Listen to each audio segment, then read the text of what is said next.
Бүгдээрийн ярианы part 2-т тавтамаар л. За сайн уу цамаа. Сайн одноо. За ойртоо ажил төрөл сайн уу? Сайн сайхан Сайн байна. сайн сайхан ихтэй энд гоё дулаараад сайхан байна. Энд 50 ч гэсэндээ гоё дулаархан сайн шин нөгөө нэг өвлөөс шууд 100 болдог аахгүй юу? Тэгээд Аа. жоохон сэрүүтэр байж ирсэн шууд халж эхэлдэг аахгүй юу? Тэг халуун болж эхэлж байгаа. Аа. Тий. Тэгээд хойлоо нөгөө нэг төрөл оногт ярьснараа яг хагас өдөр болгон яг яриагаа part 1 2 болгоо ярьснараа хоёлаа яг товлсон цагтаа эргээд part 2-оо үргэлжлүүлж байна. За өнөөдөр болохоор зэрэг хоёлаа арай мөнгө за тэгээд материал мөнгө болон карьерийн тухай ярилцгийг шийдлээ. Угаасаа яг бидний амьдралд ерөөдөө бас чухал сэдвүүдийн нэг учраас за яг нөгөө нэг яг ялангуяа мөнгөний гурвалжигийн талаар ярилцъя гэж шийдлээ. Аа. За тий. Тэгээд нөгөө нэг илүү ойлголт сонсож байгаа хүмүүстээ илүү сайн ойлголт өгье гэсэн үүднээс одоо жишээ нь мөнгөний энерги хэрхэн одоо мөнгөний энерги өсгөж илүү их одоо мөнгө материаллык зүйл амьдралдаа манифест хийд юм бэ гэж асуултаа эхлүүлье гэж бодлоо. За. За хоёулаа болохоор дандаа тоон зурхаа буюу нумерлог дээр суурилж энэ сэдвүүрээр ярилцж байгаа. За сая ингээд мөнгөний гурвалжин гэд ярингууд хүмүүс сайн ойлгохгүйж магадгүй. Тэгэхээр яг гурвалжин гэж юу яриад байгаагаа эхний ээлжинд товчхон тайлбарлая гэж бодлоо. За нумерлог дээр тухайн хүнийг 5 уушуугаар дүрсэлж зурдаг. За 5 уушуу маань 5 гурвалжингаас бүрдсэн байдаг. Хамгийн ихний гурвалжин маань болвол бие хүн байдаг. Бие хүн маань 0-25 нас хүртэл зөвхөн нэг гурвалжингаараа хүн амьдраад бие хүн гэдэг гурвалжингаар амьдарч байдаг байхгүй юу? За энд яадаг вэ гэхээр яг нэг хүүхэд байх насандаа яг өөртөөгөө танилцаад би яг юунд дуртай, юунд авьяастай, юунд сонирхолтой, миний давуу тал юу юм, сул тал юу юм гэх мэтчлэн дандаа өөртөөгөө танилцаад дуртай зүйлүүдээ хийгээд өөрийнхөө яг чиглэлийг олж идэг үе байдаг. За тэгвэл 20 дугаар гурвалжин маань бол сүнслэг гурвалжин гэж байгаа. Тэр нь гарт баригдахгүй, нүдэнд үзэгдэхгүй бидний тархиндаа суулгаж идэг зүйлүүд байдаг. Хамгийн түрүүнд шашин шүтлэг. За тэгээд юунууд эдэж шүү дээ. Бидний үзэл бодлууд хувийн хөгжлийн талаарх мэдээллүүд, философи гих мэтчлэн яг нэг амьдралын ухаан гэх юм уу та. Тийм зүйлүүд байж байгаа байхгүй юу? За жишээ ярих юм бол бид нэр ингээл аяг хагарангууд сайнны шинж гэж ярьдэн шүү дээ. Зүгээр наа чи ингээ барцд байхгүй болж байгаа ч гэдэг юм уу те. Тэр чинь болохоор хинч шинжлэх ухаанаар матлаагүй зүйл байдэн шүү дээ. Гэхдээ бид нэр итгэдэг те. Эсвэл нөгөө нүдний зовх татхаар гоё юм болох чинь эсвэл ойлгох чинь гэж тэгж ярьдэн шүү дээ. Тэр чинь бол дандаа бидний сүнслэг гурвалжингийн амьдралын одоо 5 уушууны сүнслэг гурвалжин маань ажиллаад байгаа гэсэн үг байхгүй юу?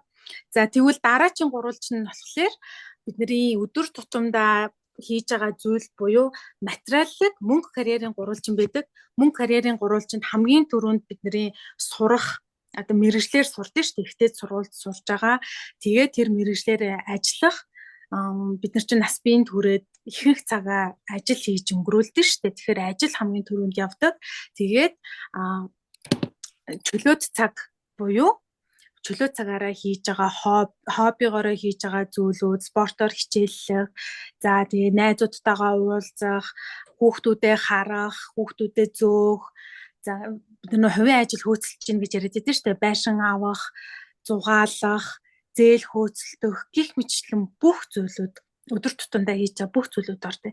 За яагаад материаллык гурвалжинд орж байгаа гэх юм бэ гэвэл яг ингээд цаад утгыг харах юм бол бүх юм мөнгөөр хэмжигдэж байгаа. Бид нэр ингээд хөдөө аялахад хүртэл машин эрэхтэй болно, машиныг мөнгөөр авч байгаа, бензин тосоо сольдог, бензинээ авдаг чинь дандаа ингээд мөнгө явж байгаа, цаг хугацаа өнгөрч байгаа, цаг хугацаа бол бас мөнгөөр хэмжигдэж байгаа ч яг тодорхой хэмжээнд гэх мэтчлэн. За тэгвэл дөрөвт гурвалжин маань харилцааны гурвалжин байдаг. Бид нэр гэр бүлийнхэнтэйгээ харилцаж гин, бүхэл нийгмийн харилцаанд орж байгаа байдал, хүмүүстэй харилцаж байгаа байдал гэхгүй юу? Чи битэрч гэсэн хоорондоо ингээ харилцаж гин, нийгмийн харилцаанд орж гин. Энэ чухал. Яагаад гэвэл хүн хизээч хүнтэй огт харилцахгүй ганцаараа байна гэж байхгүй. Нөгөө ганцаараа удаан байсан хүн нөгөө сэтгэл зүйн хувьд нөгөө стресст ороод сүүл рүүгээ бүр галзуурдаг гэж хэлдэг штэ. Яг тэрнтэй адилхан. Хамгийн сүүлийн 5 дахь гурвалжин маань бол бидний махан бие байгаа шүү дээ. Махан биений эрүүл мэнд энерги явж байгаа. Тэр энэ 5 зүйл маань бүгдээрээ гоё баланстай, хоорондоо баланстай байж хүн яг гоё тайван хүссэн зүйлээ хийгээд өөрийнхөө зорилгыг мэддэг, гих мэтлэн гэдэг гоё баланстай амьдрахаар байгаа. Тэр өнөөдөр болохоор карьер мөнгөний гурвалжин ярилцж шүү дээ, тий? За. Карьер мөнгөний гурвалжин буюу 3 дахь гурвалжин юм байна шүү дээ, тий? За. Юу айгуу сонирхолтой санагдаж байна л да. Яагаад гэх юм бол эхний гурвалжин болохоор зэрэг одоо бага нас тэгээ 2 дахь гурвалжин болохоор зэрэг миний бодлоор бол нөгөө нэг гүн итгэл үнэмшил юм шиг байна тий. Одоо нөгөө нэг бага байхаас за мөрөө гаргана гэдэгтэй за эсвэл босгон дээр сууж болохгүй, гიშиж болохгүй ч гэдэг юм уу, ширээн дээр тэгж болох, ширээн дээр сууж болохгүй гэдэг ч юм уу. Тэгээд яагаад ч мэдгүй энэ зүйлд ингээд бүр айгүй олон жил итгээд амьдэрсэн. Тэгээд яалтчгүй нөгөө нэг гүн итгэл үнэмшил учраас за үнэхээр л одоо ширээн дээр суучих юм бол өрөнд орчин шүү гэж бодчихдаг учраас магадгүй нөгөө бодлороо тэр зүйлийг дууддаг байч магадгүй гэж би одоо бол бодоод байгаа л та. Яг зөв. Яг нэг гадаад амьдарч байгаа болохоор ингээл одоо жишээ нь би бол хизээс ширээн дээр суухгүй. Тэнгүүт нөгөө энэ өөр орны хүмүүс ч юм болохоор зэрэг ингээ ширээн дээр суугаад байгаа байхгүй. Тэнгүүт чинь би болохоор зэрэг өмнөөс нь ингээл ёо энэ ягаад ширээн дээр суугаад байгаа юм бол танаас бос гэл гэдэг ч юм уу. Тэгээл яг нэг бидний монгол хүмүүсийн итгэдэг тэр англиар бол superstition гэдэг яриач мухар сүсэг гэдэг юм уу та. Тэгээд соёлын ялгаа бас яахгүй хүмүүжил бидний тэгээд би бас нөгөө нэг өөр орны хүмүүс ч гэсэндээ байд юм билээ. Тэгээд тэднийг сонсонгууд зарим нь айгүй ойролцоо, зарим нь болохоор зэрэг ингээ шаал эсрэг би бүр за no way үгүй байлгүй дээ гэсэн юмнууд ч гэсэндээ бас байд юм билээ. Тэгээд магадгүй одоо яг тэр 2 дахь гурвалжин суусан тэр гүн итгэл үнэмшлийг одоо юу гэдэг юм бэ? Засах хэрэгтэй юу? Эсвэл тэр нь одоо бидний амьдрал зөв юм уу, буруу юм уу? Тэр талаар юу ямар бодолтой байдаг вэ? Нэгдүгээр бидний яг өссөн улс байгаа шүү дээ. Улс байна. Бидний одоо нөгөө би чинь Монгол хүн, Орос хүн гэл энэ чинь ялгаатай байгаа шүү дээ. Нэгдүгээр тэрнгөөр маш их ялгаатай байгаа. Хоёрдугаар энэ чинь заавал материалын гурвалжингийнхаа хажууд байгаа учраас материал ихтэй заавал хослуулж авах хэрэгтэй байдаг. Тэгээ хүмүүсийн юм амьдралын зарчим байдаг штэ. Зарчмууд хүртэл сүнслэг гурвалжинд ордог байхгүй юу? Үгүй би одоо хүнээс гуйж сураагүй ч гэдэг юм уу те. Эсвэл яг нөгөө материалын гурвалжинтайгаа ингээ зөв хослуулаад тах юм бол би бинийгаа тэтгээд айгу гоё энергийн түвшинд сайн өсөж өгдөг гэсэн үг. За эргээд эхнийхээ сэдв рүү оръё. Буюу 3 дахь гурвалжин дээрээ өнөөдөр төвлөрнө гэж ярьсан учраас миний дараагийн асуулт болохоор зэрэг одоо тэгвэл хин нэгэн яаж би 3 дахь одоо гурвалжингаа зөв баланстай авч яваа юм бэ гэдгийг мэдэх үү? Эсвэл одоо мөнгөтэй баян байх юм бол за окей миний мөнгө карьерийн гурвалжин сайн байгаа юм байна гэж ойлгож юу болох уу? Тэгж бодож болохгүй. Яагаад гэвэл бүх юм баланстай байх хэвээр ганцхан мөнгө ихтэй байлаа гэд бусад гурвалжингуудаа цуг нөгөө балансалж тэнцвэртэй байлгаж хөгжүүлэхгүй байгаа тах юм бол хичнээн мөнгөтэй байгаад эрүүл мэндэд анхаарахгүй тий идэж ууж байгаа зүйлдээ анхаарахгүй спортоор хичээлэхгүй ч гэдэг юм уу тий тэгээ авчих юм бол эрүүл мэндийн гурвалжин чинь алдагдсан байгаа. Тэгэхээр мөнгөөр хэмжигдэхгүй ер нь бол чанараар хэмжигдэнэ гэж хэлж болно. За дээрэс нь мөнгөний гурвалжин чинь зүүн талаасаа сүнслэг гурвалжинтай холбогдсон байдаг. Баруун талаасаа харилцааны гурвалжинтай холбогдсон байдаг.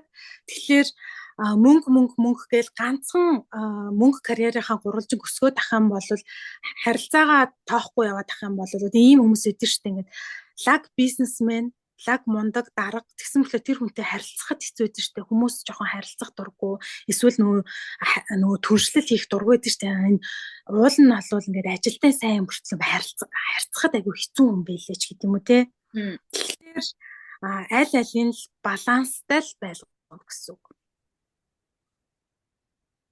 Тийм нэг тийм зарим хүмүүс байд юм одоо ингээд них айгүй том компани гэсэн эмхтэй байхгүй ми таньдаг 50 тэгээд доотлын хүмүүс нь бүр амар айдаг тэр хүнээс. Яг нэг бид нар болохоор зэрэг харилцагч компани учраас мэдээж бид нартай бол амар гоо харьцсан. Тэгээд тэр хүнийг бол одоо юу гэдгийг ста гой мундаг бизнесмен эмхтэй бүр ингээд шүтмээр эмхтэй гэж би анх боддог ус ахгүй.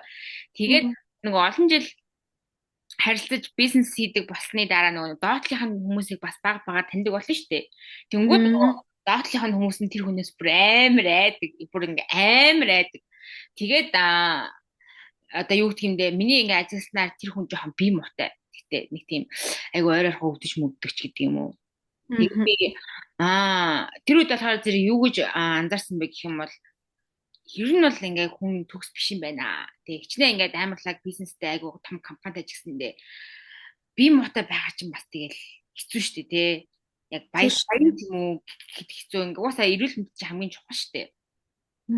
Тэгээ нэг айгу ойрхон гинтч мэддэг ч гэдэг юм уу. Тэгснэ нэг хүүхдүүд нь нэг тийм сайн яваад байгаа баян хэрнээ нэг тийм сайхан амьдраа сайн яваад байгаа биш гэж харагддаг. Тэнгүүд би бас өөрөөсөө асуусан л да яг аж аргал гэдэг нь юу юм бэ гэж бас асуусан. Яа гэх юм бол нэг хүмүүс чинь болохоор зэрэг одоо их хүмүүс болохоор зэрэг мөнгө чи айгу олон зүйлийн асуудлын одоо шийдвэрийг гаргаад байгаа штэ. Ер нь олон асуудлыг шийддэг гэх юм уу да. Хүмүүс ихэнх хүмүүс мөнгөтэй байх юм бол ер нь аж аргалтай бүх юмтай гэж бодоод байдаг юм шиг байгаа. Тэгээ би ч тэгж боддог лсэн л да. Яг уу тэр бол үнний ортой. Гэхдээ би бас нэг яг ялангуяа чамаас ингээд олон зүйл сурсныхаа дараа бас амьдралынхаа бусад өөр салбар дээр анхаарал хандуулах хэрэгтэй мэн гэж үл бодоод байгаа л да. Сураад байгаа л да. Тийм. Тэгээд яг энэ нумерлогоор чинь энэ 5 амьдралынхаа 5 хэсгийг гой баланстай байлгаач тэгжээж та аз жаргалтай байна шүү. Юмд санаа зовхгүй, хөнгөн, тэ стрессгүй, тэгсэн мөртлөө эрүүл саруул байх үндэс ч одоо ингээд 5 зүйлээ баланстай байлгаал гэдэг байгаа байхгүй юу. Тэгээ миний бас ажигласнаар айгүйх мөнгөний гурвалжингаа ажилтсан бүртлөө бусад зүйлүүд ингээ хаягдуулсан хүмүүс ганцаардмал юм шиг тийм байгаад идэг. За тэгээд одоо мөнгөний гурвалжин руугаа оръё. Мөнгөний гурвалжингаар хамгийн түрүүнд юу тодорхойлдог вэ гэхлээр тухайн гурвалжныг нэмэх энерги рүү оруулж байгаа тухайн хүний зан чанарууд гарч ирж байдаг. Зан чанар гарч ирээд тэрний дараад нь тухайн авиас чадварууд юундаа илүү потенциал өндөртэй юм, энергийн түвшинд өөрөөсөө ямар зүйлүүдийг гаргаж, ямар үйлдэлүүдийг хийж ич мөнгөний гурвалжин нэмэх энергиэр тэтгэгдэх юм. За тэр үйлдэлүүд нь аваад үзэх юм бол нийлүүлээд одоо мэдээлэлээ боловсруулах юм бол ямар чиглэлээр ажиллах юм гэдэг зүйлүүд нь гарч ирнэ. За жишээ авъя л да тухайн хүн ер нь бол тайзан дээр гарах хэвээр төрлийн хүн өөрийгөө дандаа ил гаргаж авах хэвээр за хоолойныхаа энергийг хөгжүүлж авах хэвээр ярьж авах хэвээр хүн болвол ер нь бол жоохон тийм урлаг тал руугаа эсвэл одоо тайзан дээр лекц уншдаг ч юм уу те хүнд зөвлөгөө өгдөг тийм ажлууд хийж ах ёстой байдаг. Тэрэнгээрээ илүү ингэж энергиэр тэтгэгдэж нэмэх энерги рүүгээ ордог төрлийн хүмүүс байна. За эсвэл яг ийм ангаах тал руугаа хүнийг ангааж авах хэвээр тоонууд нь давмгаалцсан байх юм бол мундаг эмч болох хүн. Одоо яг ийм мундаг эмчнэр байдаг шүү дээ. Тэд нар чинь болохоор яг ангаах тоонууд нь давмгаалцсан мөнгөний гурвалжиндаа давмгаалцсан хүмүүс мундаг эмч болоод алдартай болоод тэр бизнес нь бүр өргөжөөд эмнэлэг нь олон улсад олон салбартай болоод тийм хүмүүс идэв шүү дээ. Тэгэхээр тэд нар чинь яг энергийн түвшинд өөрсдийнхөө хийх ёстой зүйлийг мэдрээд тэрийг нэмэх рүү оруулаад байгаа гэсэн үг. За жишээлбэл за өөр жишээ ярих юм бол том корпорац, том компаниуд удирдах яваад байгаа хүмүүс байгаа шүү дээ. Тэд нар чинь яг тэр тоонууд нь байгаа хүмүүс байхгүй юу? Тэнгүүд хүмүүс дуурайгаад тэднээс мотивац аваад би ч гэсэн одоо хувийн юм эхлүүлнэ, би бизнес эхлүүлнэ гэд эхлүүлээд удирдах явуулж чаддгүй хүмүүс эд штэ. Яагаад гэвэл тэд нар тийм том зүйл одоо компани байгуулаад тэрийг удирдах тоон байхгүй байгаа учраас нөгөө хүмүүсийг удирдах чаддгүй энергийн түвшинд доор нь ажиллаж байгаа хүмүүс тэр хүнийг одоо лидер байна, бид нарыг удирдах чадах хүн байна гэдгийг одоо яг энергийн түвшинд угаасаа мэдэрч чаддаггүй байхгүй. Тэгээ хүн болгон бие бинийгаа бас мэдэрж байгаа шүү дээ. Ер нь бол гих мэдчлэн яг явах чиглэлүүдийн тодорхойлж өгдөг. Юунд ямар чиглэлээр явбал потенциал нь хамгийн өндөр, потенциал өндөр байна гэдэг чинь л мөнгө илүү олно л гэсэн үг. Тэр ажил нь илүү амжилттай байна л гэсэн үг. Тэгэхээр нөгөө нэг дараагийн миний яг толгоонд орж иж байгаа асуулт гэх юм бол жишээ нь хин нэгэн яаж хэрхэн одоо өөрийгөө мэдэх вэ? Одоо жишээ нь миний бодлоор бол хүмүүс бас тодорхой хэмжээний өөртөө мэддэг л ах л та тий. Одоо жишээ нь зарим хүмүүс хаа зэрэг хүүхэд насныхаа мөрөөдлийг дагсан байдаг. Тий одоо жишээ нэмж болно гэсэн бол нэмж болно гэдэг тий. Зарим хүмүүс хаа зэрэг би нисгэж болно гэх юм бол нисгэж болцсон байдаг. Зарим хүмүүс хаа зэрэг бага бахта жоохон бахта ийм болно гэж мөрөөддөг байж байгаа.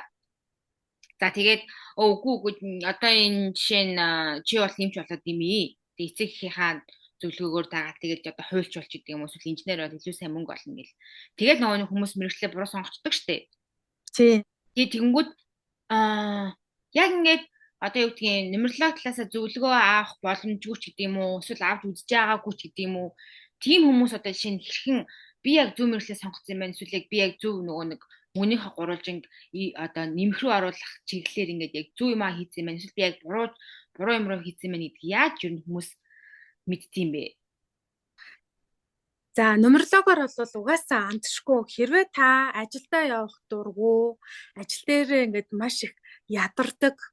Тэг ингээл өдөржингөө суугаал ажиллаад тараал гэртээ харангуут ямар ч ирч хүчгүй өөр ингээд зүйл хийх ирч хүчгүй байгаад байна гэдэг чинь хасах энерги рүү орж байгаа шинж. За тэгээд дээрэс нь ингээд маш удаан хугацаанд яг өөрөөгөө хасах энерги рүү өөрийнхөө биш зүйлийг хийгээд өөртөө тохироогүй ажилд ажилласан хүмүүс бол өглөөс эрэхтэй хүртэл ингэж ядарсан сэрж идэг. Эрүүл мэндийн зөв зүгээр за шинжилгээ өглөө юу бүх идэрхт нь зөв зүгээр байгаад идэг. Эрт унтаад идэг, хоол ундандаа анхаарад идэг. За тодорхой хэмжээгээр спортоор хичээллээд идэг.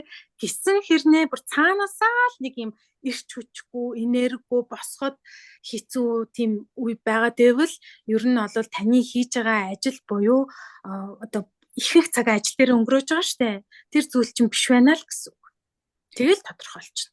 Тэгээд нөгөө хийж байгаа зүйлээсээ кайф авахгүй тэ ажил дээр стресстэй, ажил нь айгу хүнд яваал, ажил дээр байгаа хамт олон нүртэл өөрт нь таалагдахгүй, эсвэл одоо дарга нь яаж хийж байгаа л өөрөөс нь өөсөв хайгаал идэг ч гэдэм үү те.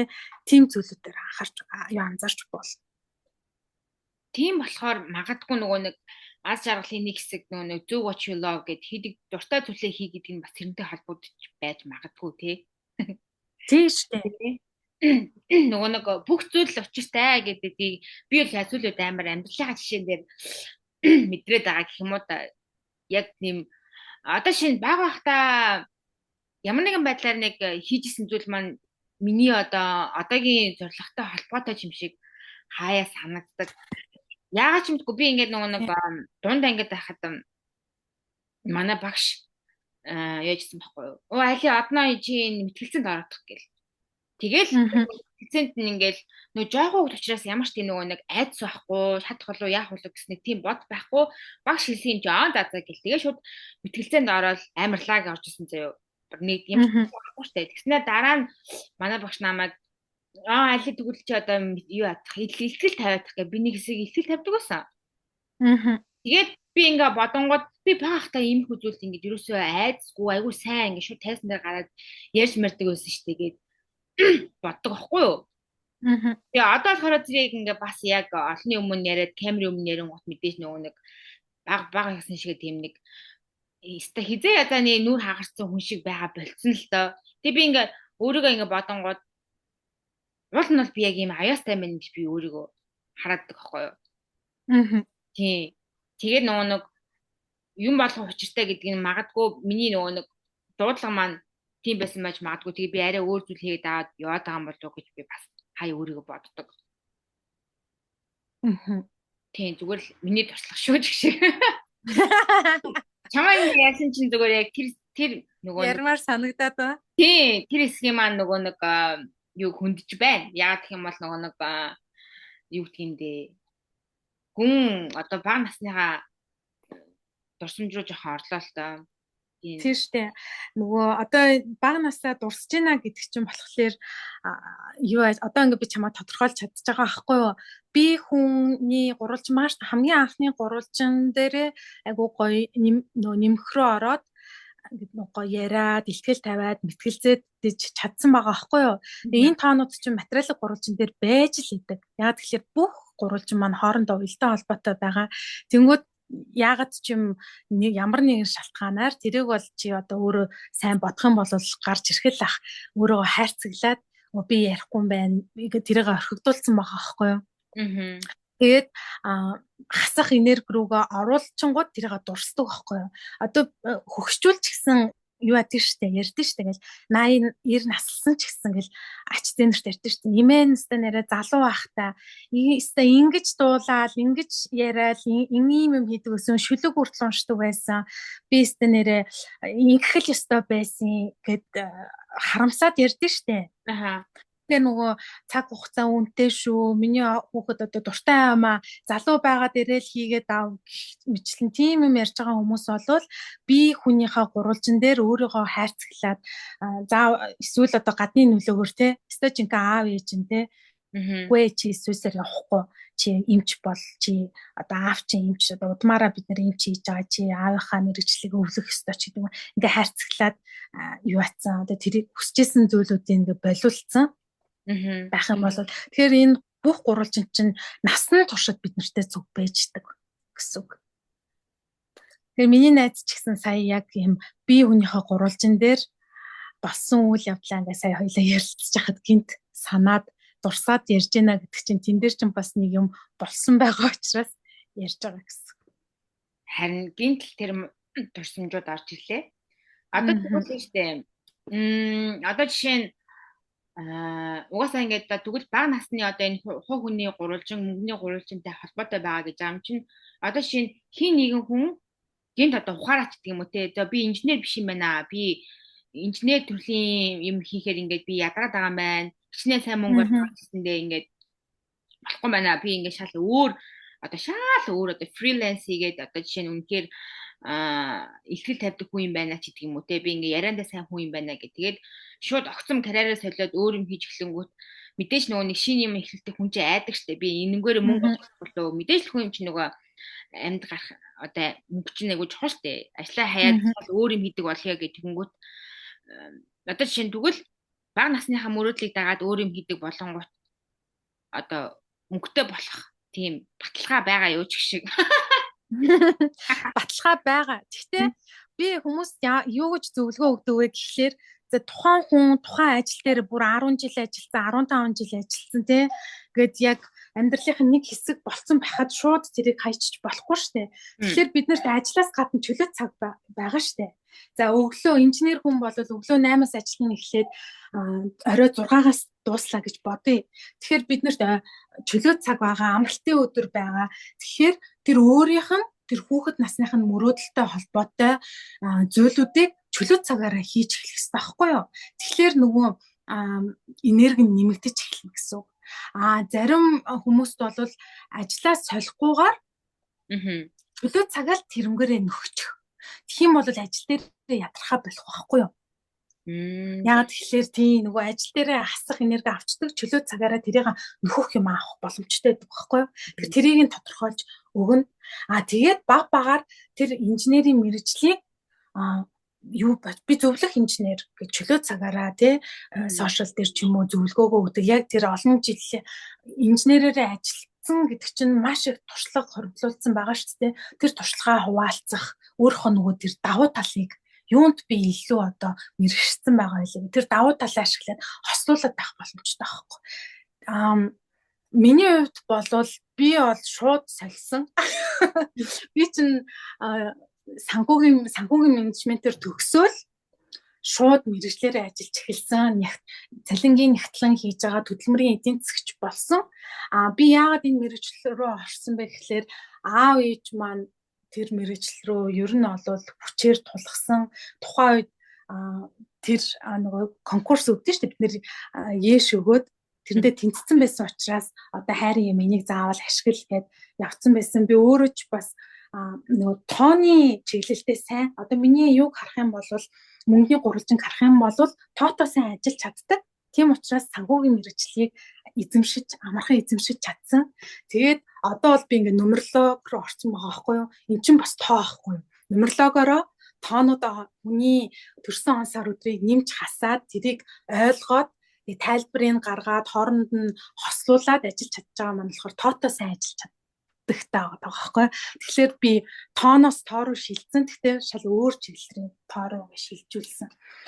Дээрэс нь би өөрөө одоо эдийн засагч санхүүж дундуур нь бас хувийн бизнес хийжсэн учраас миний давуу тал гэх юм бол мөнгөний гурвалжин, карьерийн гурвалжиндаа, эрүүл мэндийн гурвалжинд зөвлөгөө өгөх гэхээс илүүтэйгээр яг энэ мөнгөний гурвалжиндаа илүү мэрэгшсэн гэх юм одоо илүү сайн гэсэн. Магадгүй би эмчийн ангаах ухааны одоо эмчийн мэрэгчлэлтэйсэн бол би нумерлог ашиглаад одоо эрүүл мэндийн асуудалтай хүмүүстээр шинжлэх ухаан талаас нь ч яриад, нумерлог талаас нь ч яриад хослуулаад байх боломжтой. Тэрнтэй ижилхэн ингээд давуу талаа ашиглаад өөрийнхөө багтаа хүсэж исэн, дээрэс нь одоо энэ гурвалжинд чинь байгаа тоонууд руугаа ингэж шилжүүлж болно, хослуулж болно. Ийм тэгээ нэг хүмүүс айгүйх ер нь хүмүүс айгүйх тийм нэг төөрсөн ч юм уу тийм мэдрэмж айгүйх төрдөг штэ. Тэр миний хүмүүс нөгөө нэг яг тэр бага насныхаа яг зөв явах хэвээр нөгөө өөрийнхөө карьерийн чиглэлээр биш өөр юмар явцсан болохоор тэгээ нөгөө нэг яг алиндаа сайн юм бэ гэдгээ бас одоо олон жилийн турш ингээд мартдаг ч юм уу тэг яг шал өөр карьерээр яваад айгүй олон жил болсон учраас нөгөө өөрийнхөө бусад сайн талуудаа мартна ч гэдэг юм одоо тий. Тэгээд аюултай нэг төөрсөн мэдрэмж төрдөг баха. Тий. Энэ болохоор нөгөө тархитай холбоотой. Бидний тархи яг тухайн үедээ ингээд тасчихж байгаа аахгүй юу? Одоо ингээд шал өөр мэрэгчлэрээ ажиллаад явчингууд энэ мэрэгчлэрээ л ингээд ажиллаад нөө тархи маань тасчихж байгаа. Тэгээ энээс яаж гарах вэ гэхлээр зүгээр л жижигхэн алхмуудаа л хийж эхлэх гэсэн үг. Шууд ингээл би өстө нэрээ юу яах хэвээр байна. Одоо нумерлогоороо тий зөвлөгөөгөөрөө би юу мэрч юм дээ. Одоо ийм юунууд гэдэг байхгүй ингээд хөдөлгөөнтэй ажил хийх хэвээр төрлийн хүмүүс байдаг байхгүй юу? Даан ингээл ганцхан өрөөнд суугаал ингээл нэг байранда нэг байршилтай байгаа л ахаар хасах руугаа ордог хүмүүс байгаа шүү дээ. Тэгэхээр ийм ийшээ тийшээ явж явах хэвээр байна. За хөдөлгөөнтэй ажил хийх хэвээр байна гэд гараад ирчлээ шүү дээ. Тэгэх юм бол нөгөө ажил дээр нь олон ажил үүрэг байгаа шүү дээ. Тэрийг нэг өөр нэг өөр салбар руугаа төр шилжиж явах ч юм уу те байршлаа солих эсвэл салбар хооронд ингээ нааш чаашаа явдаг дундуур нь ингээд явдаг оруулах нэг өдөр нь нөгөө өөр оффист сууж сэлэгдэг ч гэдэг юм уу те одоо нөгөө тухайн компанийн ажлынх нь онцлог байгаа шүү дээ. Тэгэхээр тийм зүйлүүдийн яг ямар боломж байна? Танай ажил дээр ч одоо тийх боломжтой юу? За тэгвэл ингээд хүнтэй бас ярьж ажил одоо ярих хэрэгцээ байхгүй болсон хүмүүсүүд байхгүй дан ингээ компьютерийн гарт ингээ чимээгүй юмаа шивээд ч юм эсвэл компьютер дээр зураад ажил хийж байгаа хүмүүс байгаа шүү дээ. Тэгэх юм бол жоохон хүнтэй ярих ажил дундуур нь оруулах боломж юу байна? Тэ ажил үүрэг дээр нь тэрийг нэмж өгөх ч юм уу те. Гэт ингээд тухайнтэйгээ зөвлөгөө өгж явахдаа яг тухайн үеийнхээ кейс дээр суурлаад амьдралтай бодит амьдралтай нь уялдуулаад өгч гэсэн. Би яг нөгөө нэг инженер хийдэг байхдаа нэг тийм төөрсөн мэдрэмж аягүй хардаг бас байхгүй юу. Ажилдаа явах гээд хувцас өмсөө талент харангуут ерөөсөө би биш заяа. Надад ямар ч аз жаргал ирэхгүй. Тэгээ ингээд зүгээр л ямар ч тийм ажлаа явах мотивацч байхгүй. Тэгээд яг зүгээр цалин авч байгаа учраас би явах хэвээр. Тэгээд энэ мэргэжлэр сураад төгсөн учраас надад одоо өөр мэргэжлэр явах тийм юу байхгүй. Диплом маань ч ийм өөр мэргэжлэр биш гэд. Тэгэл яг инженерийнхаа ажил бараг 2 жил тэгж гүрийгээл тэг ингээ ерөөс аз жаргалтай байгаагүй. Бүр үнэхээр би биш болсон байсан. Инженерийн ажил хийдэг байхдаа яг юу хийдэг вэ? Одоо яг нэг өглөө ажил дээр очиод яг юу хийдэг вэ? Нөгөө нэг customer support учраас ингээл яг эхний ээлжинд бол ингээд өөрсдийнхөө машиныг амиг судална. Тэгээ хамгийн гол нь одоо бид нар чинь манай компани болохоор зэрэг ингээд айгүй том бараг ингээд байшин шиг том машинууд ингээд өөр компани нийлэл үгээс авахгүй. Тэнгүүд нөгөө машинаа судлаа. Тэгээ ямар нэгэн асуудал гарах юм бол тэрэн дээрээ ажиллана. Тэгээ ерөөдөө бол айгүй их машинтай ажилтдаг хүмүүстэй биш. Тэгээ одоо засна шинэ машин хийж явах тэр бүх туршилтыг хийн ч гэдэг юм уу те. Тэгээ ерөөсөө огт ингээд миний хобби ерөөсөө байгаагүй. Тэгээ хийдэг зүйлдээ ерөөсөө дуртай байгаагүй. Гэхдээ хийх ёстой. Тэнгүүд ингээд аюул бодно. Айгүй их ерөөс машин айгүй их судлана. Яг гэх юм бол нөгөө нэг өөрөө сайн мэдчихэж тэр машинаа ямар нэгэн алдаа гарахад засна гэдэг юм уу те. Тэгээд хамгийн гол нь ингээд юун дээрээ ингээд би биш юм байна гэж боддог ус юм бол би ингээд айгүй тийм одоо юу гэдэг чи намайг мэдэн штэ би амар ганган бах туртай палаж өмсөх туртай өсөд авах өмсөх туртай ингээд өөр дээрээсээ гой дээрээ тавиал тэгж явах хэвээр дуртай хүн чинь инженер болсон чи ингээд би зүгээр байнгын пүүз өмсөх хэвээр байнгын жис өмсөх хэвээр тэр нь ингээд намайг бүр амар даадаг гэсэн заяа. Тэгэхээр ерөөс дуртай биш. Нэрээ ингээд угаасаа инженер юм чи ямар ч тийм гой ганган байх шаардлага байхгүй. Тэгээд яг одоо ингээд өнгөцөн харах юм бол за зүгээр штэ юм сүртэй эн чи заавалгүй хөөхөн болж ажиллаа явах хэрэгтэй биш штэ гэж тэгж хэлмээр. Гэхдээ ямар ч аз жаргал мэдэхгүй байгаа байхгүй юу? Яа тэгвэл чиний мөнгөний гурвалжинд чинь юу байхгүй юу? Нөгөө эмгтээлэг энерги ялгарч явах хэрэгтэй байхгүй юу? Тийм тэгээд би чамд нөгөө хэлчихсэн шүү дээ ингээд гоёмоор байвал гоёо тэр хамаагүй эмгтээлэг энерги гарч ирэх хэвээр ядчил нүрээ будах хэвээр ч гэдэг юм уу те үсэн янзлах хэвээр ч гэдэг юм уу тийм энерги чиний мөнгөний гурвалжинд чинь байгаа байхгүй юу? Тэнгүүт чинь инженерийн ажил чинь ер нь ингээ анзаарах юм бол юу штэ ингээд инженерүүд ихэвчлэн эрэгтэйчүүд байдэн штэ. Ер нь бол энэ тий. Тэгээ ингээ мэрэгжил олгоныг ингээ анзаараад харах юм бол түлхүү эмэгтэйчүүд хийгээд байгаа ажил чинь эмэгтэйлэг энерги ялгаруулдаг. Түлхүү эрэгтэйчүүдийн хийж байгаа ажил чинь эрэгтэй энерги ялгаруулдаг ингээ байгаад байгаа байхгүй харах юм бол тэгэхээр нөгөө чиний мөнгөний гурвалжин чинь эмэгтэйлэг энерги ялгаруулах юм юу ч байхгүй болчихж байгаа байхгүй. Тий. Тэгээд дандаа эрчүүдтэй хамт ажиллана заяа. Бүр ингээд 10 хүний 8 юм уу 9 нь эрэгтэй хүмүүс.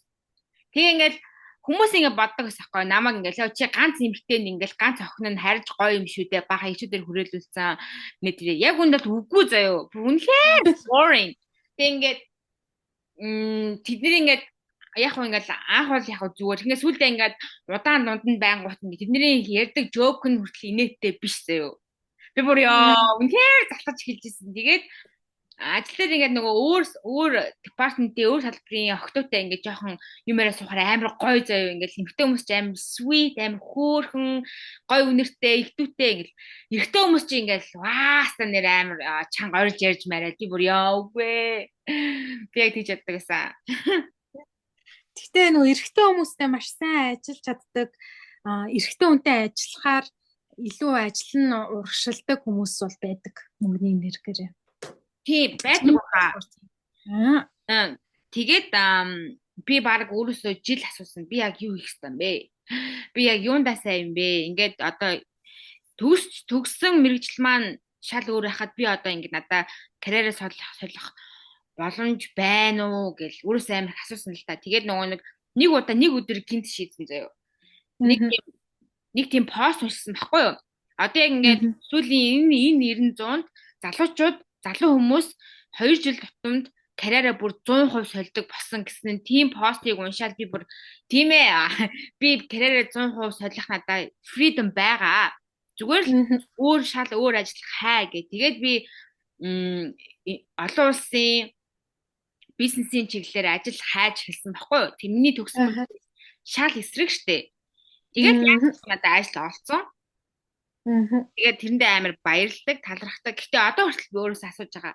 Яг миний хийх юм уу үгүй юм уу? Би яг эндээ сайн юм уу үгүй юм уу гэж асуусаар л байгаа. Тийм. Бах өөр хатлаар ярьсан. Тэгээ угаасаа зүгээр хоёлаа гоё харилцан яриа л үүсгэж байгаа юм чи. Тэгэл туршлагаа хуваалцаал. Тийм. Тэгэхээр энэ мэтчлэн хүмүүс төөрсөн мэдрэмж ч юм уу эсвэл аз жаргалгүй мэдрэмж ч юм уу аваад тах юм бол миний бодлоор бол өөртөөсөө сайн асууж эхлэх хэрэгтэй юм шиг санагдчих байна.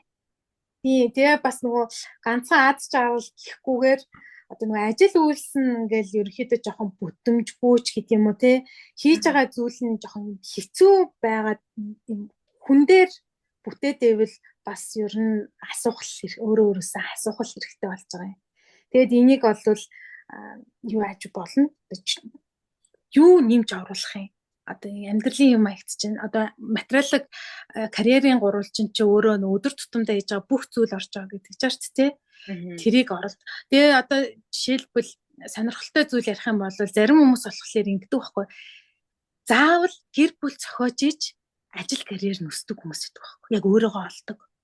Тэнгүүд нөгөө гэр бүл зохиохгүй ажилдаа яваад тахлаар тий. Тэгэхээр нөгөө үгүй чи ингээд юм гэр бүлтэй байх хэрэгтэй эсвэл ядаж найз залуутай эсвэл найз зохинтой ч гэдэг юм уу те юм хостой байх хэрэгтэй гэсэн үг байхгүй. Гэр бүл зохино гэдэг чинь заавал хүүхэд гарахаалтгүй нөгөө хостой болох хэрэгтэй гэж байгаа. Тийм хүмүүс байдаг.